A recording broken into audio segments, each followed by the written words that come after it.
Oklahoma was written off. It was said that they could not compete in modern college football with the big dogs, especially in the SEC.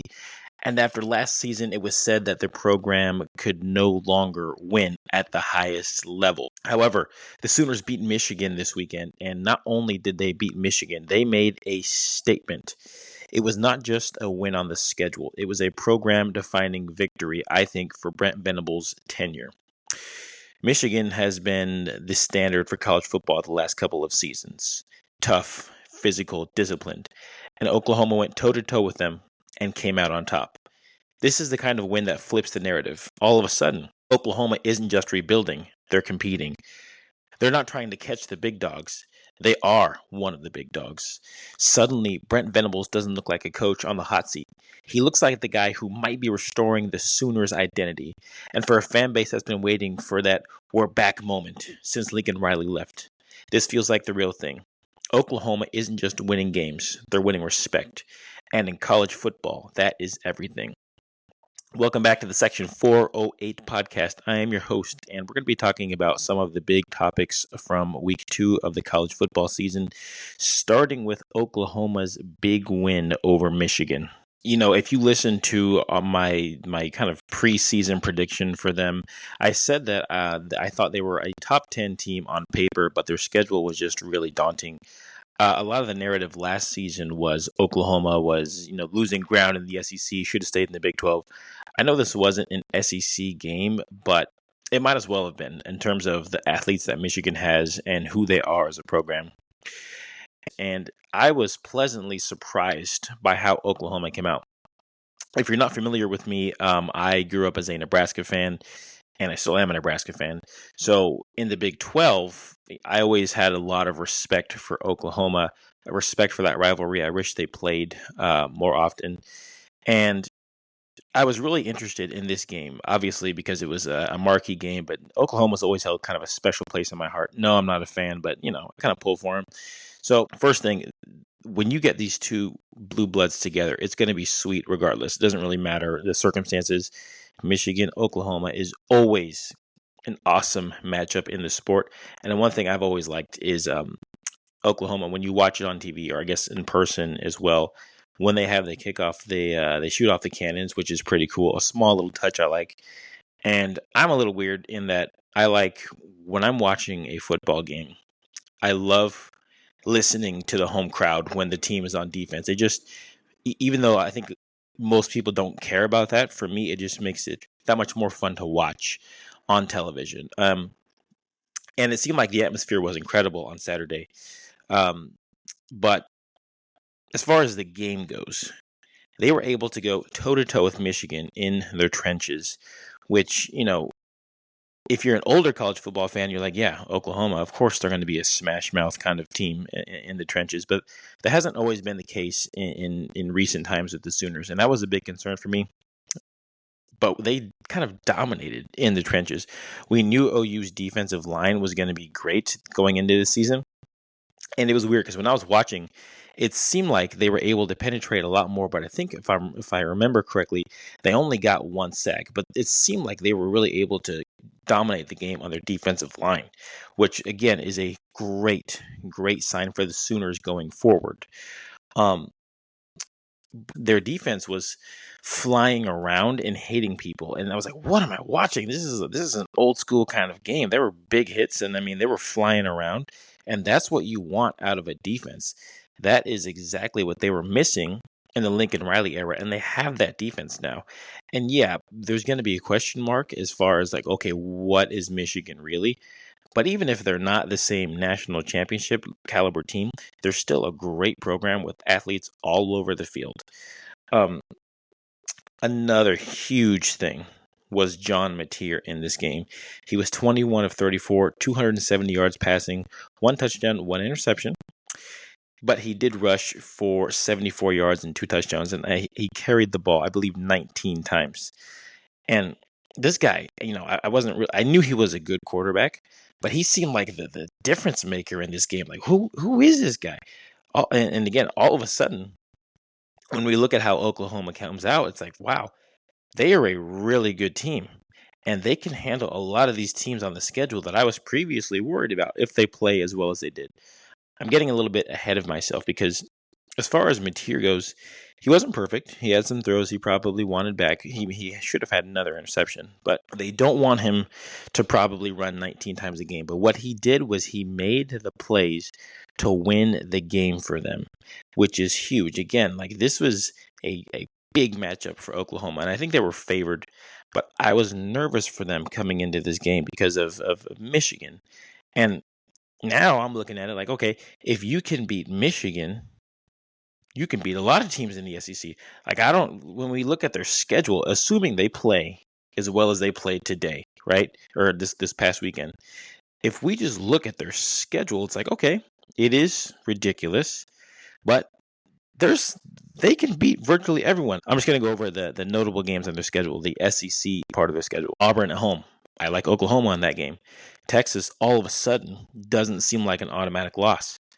South Carolina, on the road, going to be difficult. I mean, Oklahoma can beat them. Ole Miss, also tough, but you get them at home. You play well, you can win that game. Tennessee, on the road. Tennessee's great, but are they much better than Oklahoma? I don't know. At Alabama, all of a sudden, you're probably going to be favored in that game, and you beat them last year. Missouri should handle them. LSU, okay. I mean, that's probably a loss, but if they show up in this same way that they showed up this weekend, they might possibly win 10 games. I mean, I would probably bet on closer to 9, but this is a much better team than I think most people anticipated. Again, I did predict them to be a top 10 team on paper in terms of their roster, but their fans should be extremely excited. And Brent Venables, I know they beat Alabama last year, which was huge. To me, I think this was kind of the signature game so far of his tenure, at least since they've joined the SEC. I know, again, this wasn't an SEC game, but I was so impressed by the Sooners. On the other hand, Florida fans, it's time to hit the panic button. Losing to USF isn't just a bad day at the office. It's a full-blown embarrassment for a program that prides itself on being part of the SEC's elite. Now, before I go in on Florida, yes, USF is a good team. I'm already thinking they're going to make the college football playoff as the Group of 5 representative. However, you do not lose to a team like South Florida if you're truly building something stable, and that's the problem. This feels like proof that Florida isn't building anything at all and that they're slipping.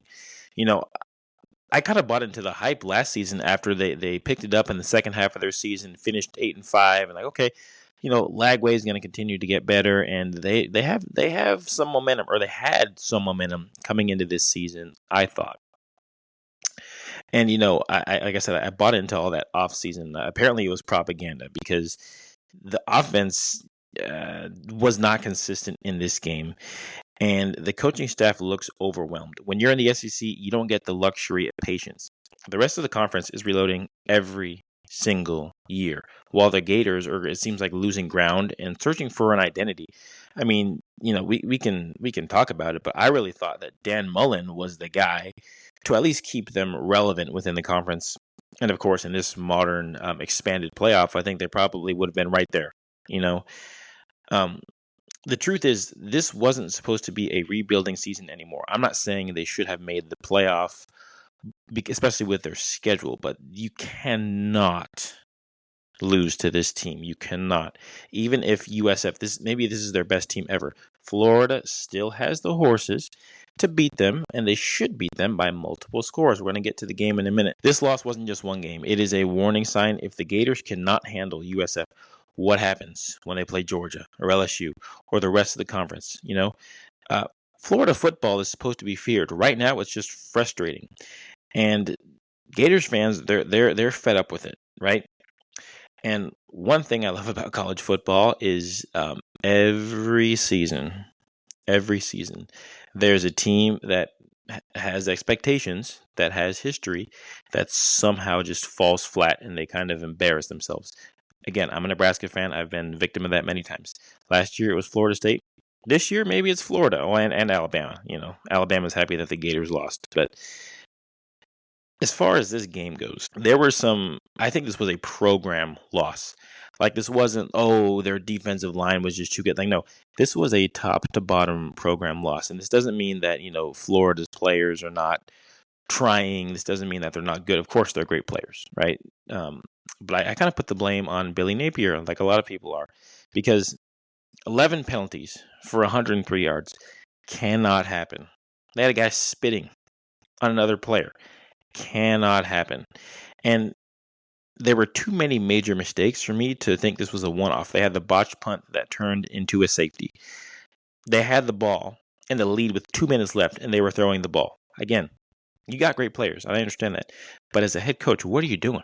Just get out with a win. And when USF got the ball back and they were trying to win the game, there was one run where I think it was a screen pass. USF's running back broke 3 tackles, and he was able to run down the field for 20-something yards and get him into field goal range. I'm not saying Billy Napier should be fired. He is 20-20 at Florida, which, again, they are not going to be happy about. But I just don't see him turning this around, and then all of a sudden Florida is going to be a national championship contender, which is what they want and what they expect. Like, I just don't see this thing turning around to that extent. The good news is there's still time to prove that they are a good team. They still have some games on their schedule where they can upset some teams, and I think like their season is not necessarily over. But I mean, there's red flags everywhere for this Gators team. And the thing about it for me is in 24/7 their sports talent composite, the Gators are 12th, which means on paper, based on who's on their roster, they should have the 12th most talented team in college football. So there is no way, they have no business losing this game to USF, even if USF is a college football playoff team. Now, when we get into the Gators' schedule the rest of the season, it is pretty scary. Next week, they go at LSU, and then at Miami. I mean, you would assume 2 losses there. And then they play Texas at home, probably a loss. And then A&M, again, difficult game. Mississippi State, okay. Then they face their rivals, probably a loss. Kentucky, I like your chances in that game. At Ole Miss, not looking good. And then at home against Tennessee, not looking great. And then lastly, against Florida State. I mean, you tell me, do you see 8-9 wins in the schedule? I don't, especially with how they performed last week. So it's going to get weird. I'm pulling for Billy Napier. I've always, Florida has, in my opinion, some of the best uniforms in college football. I want to see them do well, but they should be hitting the alarm bells down there in Gainesville. And if you liked this episode, please give us a follow, and I will be back with more content very shortly.